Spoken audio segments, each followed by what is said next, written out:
책을 통해 제주의 현재를 들여다보는 책 속의 제주 이어갑니다. 모실포에서 책방을 운영하는 신일주 책방지기와 함께하는데요. 이달에는 제주 신화를 주제로 만나고 있죠. 지금까지는 제주 신화 본풀이가 중심이 되어 왔다면 오늘은 신화 해석에 관한 책을 가지고 오셨다고요? 네, 맞습니다. 제주는 이 신이 정말 많은 만큼 그만큼 제주 신화 이야기 가지수도 정말이지 풍성한 그런 섬이라고 할 수 있는데요. 신화는 사실 우리 일상과 동떨어진 이야기이기도 합니다. 그래서 이 비범하고 놀라운 일들이 연속적으로 일어나는 것이 정말 이상하지도 않고 오히려 당연한 것처럼 느껴지기도 하죠. 하지만 사실 이 신화는요, 현실에 기반하고 있다고 합니다. 또 이 신화를 통해서 제주만의 독특한 문화가 형성되어 왔는데요. 강순희 작가가 쓰고 신지민 작가가 그림을 그린 오늘의 책, 제주 신화의 숲 문화소로 걷다라는 이 책은요, 제주 문화가 어떻게 신화에 반영이 되어 왔고 또 그것이 무엇을 의미하는지를 해석하고 있는 아주 재밌는 책이라고 볼 수 있습니다. 문화적인 관점에서 신화를 해석한다는 게 참 흥미롭습니다. 이 책을 쓴 강순희 작가 어떤 분인가요? 네, 사실 작년에 책 속의 제주에서도 조금 설명을 드렸던 부분이기도 한데요. 네. 조근조근 제주 신화라는 책 기억하시죠? 네. 네, 이 책의 공동 저자로 이 강순희 작가는요, 제주에서 나고 자란 제주 토박이이기도 합니다. 교단에서 아이들을 가르치는 국어 교사이면서 제주 신화 해석 연구를 꾸준하게 진행해 오고 있다고 하는데요.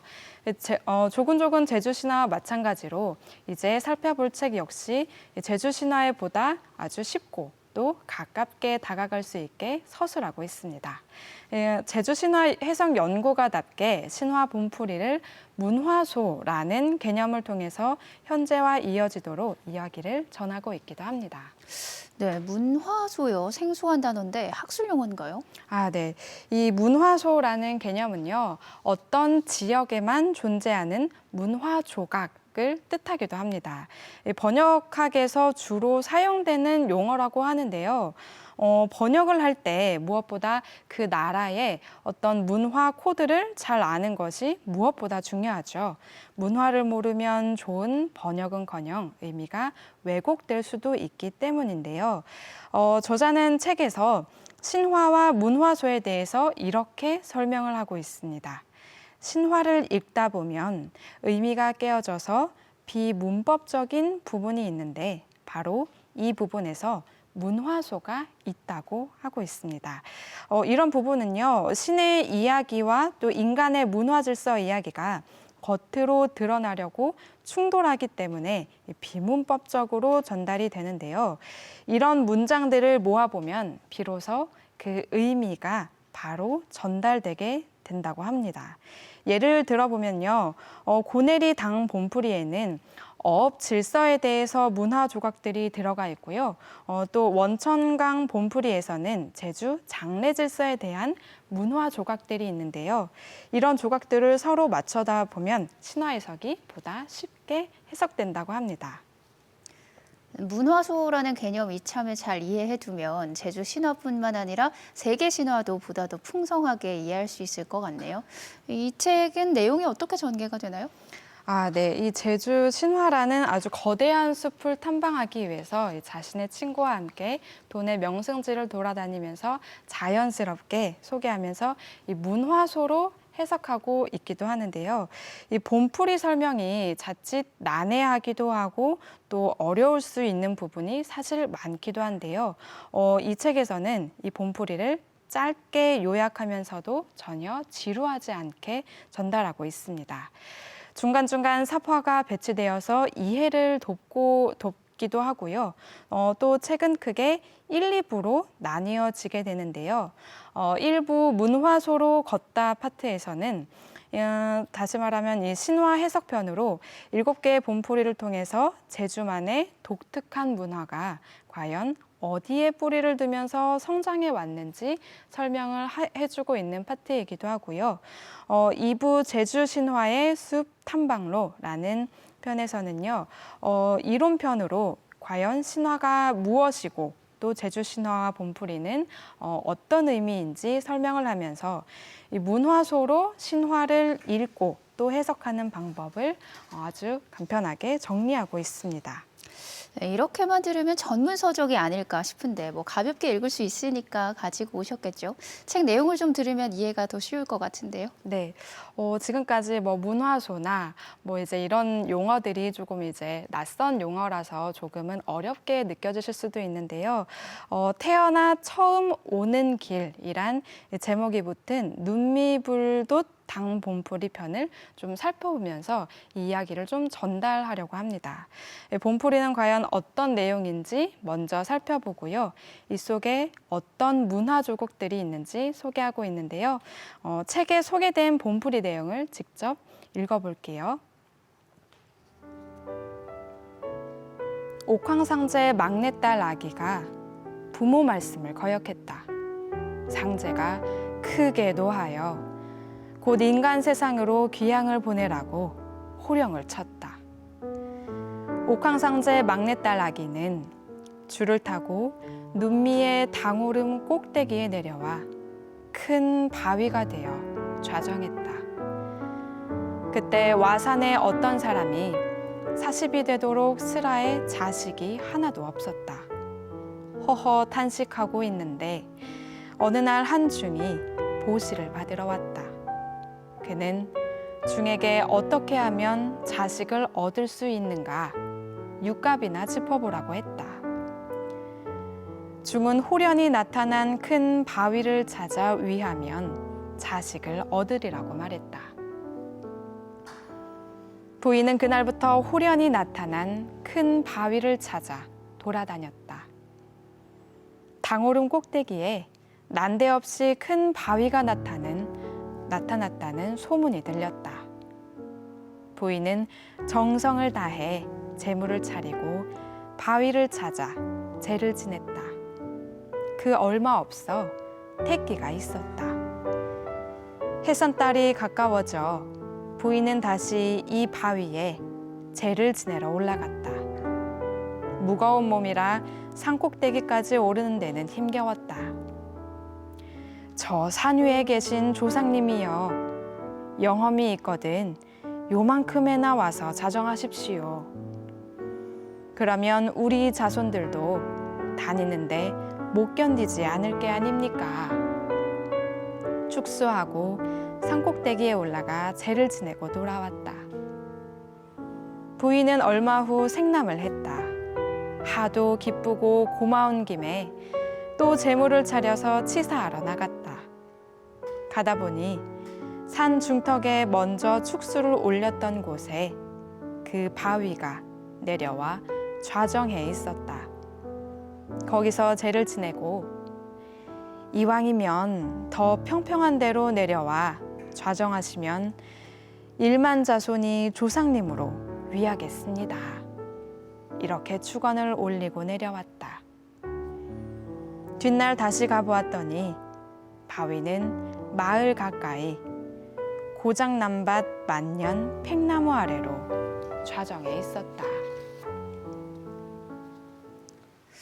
부인의 말을 들은 바위가 움직여서 내려왔네요. 현실에서 일어날 수 없는 이런 비범하고 놀라운 일, 이게 신화적 요소인데 이걸 문화소 관점에서 어떻게 해석을 하는 건가요? 네, 신화에는요, 사실 누가 봐도 정말 말도 안 되는 일, 정말 기이하고 또 비범한 일들이 종종 일어나기도 합니다.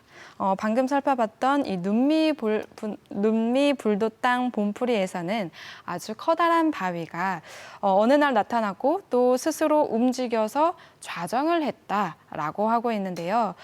저자는 이 봄풀이 속에 아주 기이하고 비범한 일들을 하나하나 짚어가면서 그것이 가지는 의미를 파헤치고 있습니다. 옥황상제의 막내딸이 그냥 내려온 것이 아니라 줄을 타고 내려왔는데 과연 이 줄이 가지는 의미가 어떤 의미인지, 그리고 또 바위는 왜 이동을 해야만 했던 건지, 또 바위의 이동이 어떤 문화적 언어가 되었는지 등을 자세하게 설명하고 있습니다. 신화는 원래 다 비범하고 기이해서 더 재밌는 거라고만 생각을 했는데 왜라는 질문을 넣으니까 저도 호기심이 생기네요. 그러면 이 위에 질문의 작가는 어떤 해석을 내놨나요? 네, 앞서 이 본풀이에서 이제 설명을 드렸을 때 태어나서 처음 오는 길이라는 제목이 붙어 있다고 말씀을 드렸었는데요. 강순희 작가는요, 이 돌과 인간 탄생이 연결된 신화는 정말 많다고 하면서 이 당 본풀이에서 바위의 상징성에 대해서 이 기호작용의 확장 과정을 거쳐서 정리를 하고 있습니다. 이 기호작용의 확장이라는 말이 조금은 어렵게 느껴지실 수도 있는데요. 원숭이 엉덩이는 빨간 건 사과, 사과는 맛있어라는 그 노래 아시죠? 네, 바로 이게 이 기호작용의 확장 방식인 건데요. 우리가 바위를 떠올리면 1차적으로 부피가 정말 큰 돌을 생각하게 되는데요. 바위는 크고 큰 건 무겁죠. 또 무거운 건 산이고 산은 변함이 없습니다. 변함없는 것은 과연 어떤 것일까요? 엄마의 마음이라고 할 수 있죠. 그러니까 이 바위는 곧바로 엄마로 연결이 됩니다.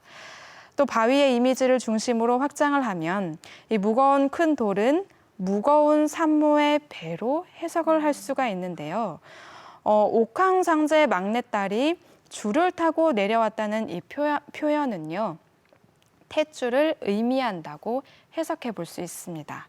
바위가 산 꼭대기에서 중턱으로 그리고 마지막에는 평지로 이동해서 좌정한 것은 바로 이 산모의 해산 과정으로 볼 수가 있다는 건데요.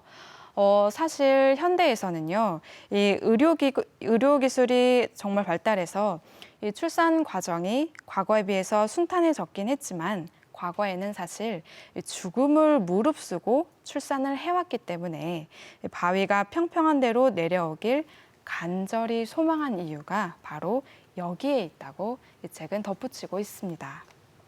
단어 하나, 문장 하나를 이렇게 해석할 수도 있다는 게 참 놀랍습니다. 책에 제주 본풀이 중에 7개를 이런 방식으로 해석해 놨다니까 꼭 한번 읽어보고 싶네요. 강순희 작가는 어떤 관점에서 신화를 바라보고 있는지 궁금한데요. 2부에서 신화의 의미를 다루고 있다고요? 네, 맞습니다. 이론 편이긴 한데요. 저자는 여기에서 신화의 의미를 아주 자세하게 얘기하고 있습니다. 다른 모든 이야기의 시작처럼 신화 또한 작가가 독자에게 건넨 메시지라고 이야기를 하고 있는데요. 인간의 문화 질서를 신화의 서사로 드러낸 이야기라고 말하고 있습니다. 이 부분을 책 속의 문장으로 직접 읽어드릴게요. 신화에는 신들의 이야기가 전개된다. 이때 신들이 말하고자 하는 것은 인간 삶의 모범이다. 정리하면 신화의 겉은 신의 서사이고 신화의 안은 인간의 문화 질서를 품고 있다. 언어를 통해 이야기화되는 메시지의 내용은 무엇일까? 김원선은 신화는 세계와 인간이 어떻게 해서 현재와 같은 형태로 되었는지 그 기원을 해명하는 신성한 이야기다 라고 하였다. 그러면서 신화의 기본 전제는 우주 천지 만물의 창조 과정, 즉 카오스에서 코스모스로 이행하는 과정을 나타낸다고 보았다. 이는 신화가 무질서에서 질서로 나가는 과정을 내용으로 그려낸다는 뜻이다. 질서를 찾아 나가는 과정은 인간이 문화를 창조하는 과정이라 할 수 있다. 인간의 문화 질서를 창조하는 과정이 신화니까 그 안에 문화 코드가 있을 수밖에 없겠군요. 제주 신화를 해석하는 새로운 방법을 알려주는 이 책 추천하시는 이유가 있겠죠? 네, 이 책은요 사실 이 문화소라는 우리에게는 조금은 다소 생소한 개념으로 이 신화를 현대적으로 해석을 하고 있긴 한데요. 해석학적으로 사실 이게 옳다, 그르다 이런 것을 좀 떠나서요. 사실 신화 이야기가 정말 재밌기도 하잖아요. 이렇게 재미있는 신화 이야기에 이런 어떤 요소들이 이렇게 해석할 수도 있겠구나라고 하면서 흥미가 좀 배가 될 것 같아서 이 책을 좀 추천드리고 싶었습니다. 또 전 세계적으로 신화나 민담 그리고 또 이 전설이 가지는 문화적인 요소가 있긴 한데요. 이들이 가지는 공통점도 발견하면 너무너무 재미있을 것 같기도 하고요. 신화에 대해서 좀 관심이 있는 분들이라면 보다 깊이 신화를 맛볼 수 있을 것 같아서 추천드리고 싶었습니다. 네, 오늘도 친절한 책 소개 고맙습니다. 감사합니다.